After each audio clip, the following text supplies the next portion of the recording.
ಗರ್ಜನೆ news. ಮುಂಬರುವ 26ನೇ ತಾರೀಕು ಚಿಕ್ಕಬಳ್ಳಾಪುರ ಕ್ಷೇತ್ರದ ಲೋಕಸಭಾ ಎಲೆಕ್ಷನ್ ಇದ್ದು, ನಾವು ಏನು ಕರ್ನಾಟಕ ರಾಜ್ಯ ಬೋವಿ ಒಡ್ರ ಸಂಘ ನೆಲಮಂಗಲ ಮತ್ತು ದೇವನಹಳ್ಳಿ, ನಾವು ಚಿಕ್ಕಬಳ್ಳಾಪುರ ಕ್ಷೇತ್ರದಲ್ಲಿ ಏನು ಬೋವಿಗಳ ಸಮಾಜ ಇದ್ದೀವೋ ನಾವೆಲ್ಲ ಒಗ್ಗಟ್ಟಾಗಿ ರಕ್ಷಾರಾಮಯ್ಯನ ಅವ್ರನ್ನ ಅಭ್ಯರ್ಥಿನ ಗೆಲುವಿಗಾಗಿ ಶ್ರಮಿಸಬೇಕು ಅಂತ ನಾವೆಲ್ಲ ಕೂತ್ಕೊಂಡು ಮಾತಾಡಿ, ಯಾಕಪ್ಪ ಅಂತಂದರೆ ಕಾಂಗ್ರೆಸ್ ಪಕ್ಷ ಯಾವತ್ತು ಹಿಂದುಳಿದ ಅಂದರೆ SC ST ಪರವಾಗಿದೆ, ನಮ್ಗೆ ಸಪೋರ್ಟ್ ಮಾಡ್ಕೊಂಬಂದಿದೆ ಯಾವತ್ತಿಂದನೂ. ಇವತ್ತೇನು ಮನೆಗೆ ಅಕ್ಕಿಗಿರ್ಬೋದು, ರೇಷನ್ ಇರ್ಬೋದು, ಕೊಡ್ತಕ್ಕಂಥ 2,000 ರೂಪಾಯಿ ಕಾಸಿರ್ಬೋದು, ವಿದ್ಯುತ್ ಶಕ್ತಿ ಇರ್ಬೋದು, ಮತ್ತು ಏನು ಲೇಡೀಸಿಗೆ ಕೊಡ್ತಿರೋ 2,000 ರೂಪಾಯಿ ಇರ್ಬೋದು, ಬಸ್ಸಿನ ವ್ಯವಸ್ಥೆ ಇರ್ಬೋದು, ಈ ಎಲ್ಲ ಸೇವೆಗಳಿಂದ ಇವತ್ತು ಬಡವರ ಬಗ್ಗರಿಗೆ ಅನುಕೂಲ ಆಗಿದೆ ಒಂದು.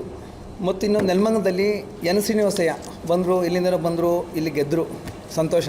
ನಾನು ದಳದಲ್ಲಿ ಏನು ಕೆಲಸ ಮಾಡಿದ್ದೀನಿ ತಮಗೆ ಗೊತ್ತು. ನಾನು ಏಕಪ್ಪ ಇಲ್ಲಿ ವಾಪಸ್ ಬಂದೆ ಈ ಪಕ್ಷಕ್ಕೆ ಅಂತಂತಂದರೆ, ಶ್ರೀನಿವಾಸಯ್ಯ ಗೆದ್ದು 9-10 ತಿಂಗಳಾಯಿತು. 10 ತಿಂಗಳಿಗೆ 1,000 ಕೋಟಿ ರೂಪಾಯಿ ಅಷ್ಟು ಅನ್ನುವಂತಂದವ್ರೆ. ಮತ್ತು ಯಾವುದೇ ರೀತಿ ಒಂದು ಭ್ರಷ್ಟ ಕೆಲಸ ಮಾಡಿಲ್ಲ. ಎಲ್ಲೆಲ್ಲ ಅಲ್ಲಿ ಟ್ರಾನ್ಸ್ಫರ್ ಕೇಳೋದು ಮತ್ತು ಅವ್ರಿಗೆ ತೊಂದರೆ ಕೊಡೋದು, ಏನೂ ಕೆಲಸ ಮಾಡ್ದಂಗೆ ರಾತ್ರಿಯೇ ಆಗಲೂ ಇಲ್ಲಿ ಈ ಕ್ಷೇತ್ರದಲ್ಲಿ ಉಳ್ಕೊಂಡು ಎಲ್ಲರೂ ಕೆಲಸ ಮಾಡ್ಕೊಂಡು 1,000 ಕೋಟಿ ರೂಪಾಯಿ ಈ ನೆಲಮಂಗಲ ಕ್ಷೇತ್ರದಲ್ಲಿ ಕೆಲಸ ಮಾಡಿದ್ದಾರೆ.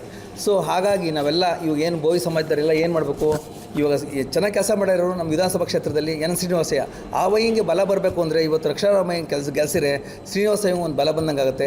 ಮುಂದಿನ ದಿನದಲ್ಲಿ ಹೆಚ್ಚಿಗೆ ಅನುದಾನ ತಂದು ಒಂದು 3-4 ಕೋಟಿ ರೂಪಾಯಿ ಅನುದಾನ ತಂದು ನೆಲಮಂಗಲ ಅಭಿವೃದ್ಧಿ ಆಗುತ್ತೆ. ನೆಲಮಂಗಲ ಅಭಿವೃದ್ಧಿನೇ ಕಂಡಿಲ್ಲ 10-15 ವರ್ಷದಿಂದ. ನೀವೇ ನೋಡಿದಿರ, ನೆಲಮಂಗಲ ಅಭಿವೃದ್ಧಿನೇ ಇಲ್ಲ. ಶ್ರೀನಿವಾಸಯ್ಯ ಬಂದಮೇಲೆ ನೆಲಮಂಗಲ ಏನು ಅಂತ ಗೊತ್ತಾಗ್ತಾ ಇದೆ ಈಗ.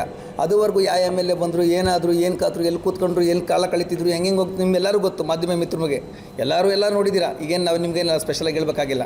ಈಗ ಆದ್ದರಿಂದ ನಾವು ನಮ್ಮ ಬೋವಿಗಳ ಸಮಾಜ ಎಲ್ಲ ಸೇರಿ ಶ್ರೀನಿವಾಸಯ್ಯನ ಕೈ ಬಲಪಡಿಸಿ ಮುಂದಿನ ದಿನದಲ್ಲಿ ನೆಲಮಂಗಲಕ್ಕೆ ಹೆಚ್ಚು ಕೆಲಸ ಮಾಡಿಸ್ಬೇಕು ಅಂತ ಕೇಳ್ಕೊಂತೀನಿ.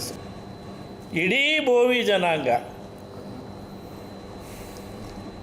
ಈ ಚಿಕ್ಕಬಳ್ಳಾಪುರ ಕ್ಷೇತ್ರದ ವ್ಯಾಪ್ತಿಯಲ್ಲಿ ಬರ್ತಕ್ಕಂತಹ ನೆಲಮಂಗಲ ಕ್ಷೇತ್ರದಲ್ಲಿ ನಾವು ರಕ್ಷಾರಾಮಯ್ಯನವರಿಗೆ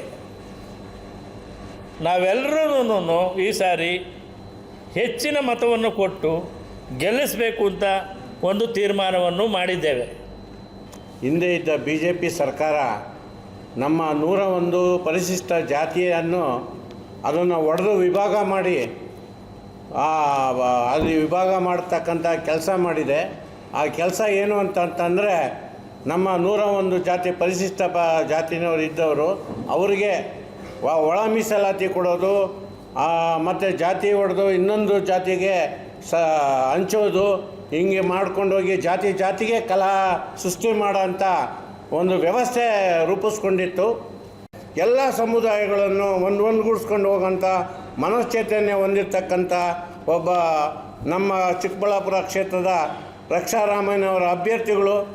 ಅವರ ಗೆಲುವಿಗಾಗಿ ನಾವು ಹಗಲು ರಾತ್ರಿ ಶ್ರಮ ಪಡ್ತೀವಿ. ಅವ್ರನ್ನ ಈ ಒಂದು ಚುನಾವಣಾ ಇದರಲ್ಲಿ ಚಿಕ್ಕಬಳ್ಳಾಪುರ ಕ್ಷೇತ್ರದಲ್ಲಿ ನಾವು ಎಲ್ಲರೂ ಒಗ್ಗೂಡಿ ಅವ್ರನ್ನ ಜಯಶೀಲರನ್ನಾಗಿ ಮಾಡ್ತೀವಿ ಅಂತ ಈ ಪತ್ರಿಕಾ ಮಾಧ್ಯಮದ ಮೂಲಕ ನಾವು ತಮ್ಮಲ್ಲಿ ವಿನಂತಿಸ್ತೀವಿ. ಎಲ್ಲ ನಮ್ಮ ಸಮುದಾಯದ ಎಲ್ಲ ಬಾಂಧವರು ಕಾಂಗ್ರೆಸ್ ಪಕ್ಷಕ್ಕೆ ಮತ ನೀಡಬೇಕು ಅಂತ ಅಂದ್ಬಿಟ್ಟು ನಾನು ಕಳಕಳಿಯಿಂದ ಪ್ರಾರ್ಥಿಸ್ತೀನಿ.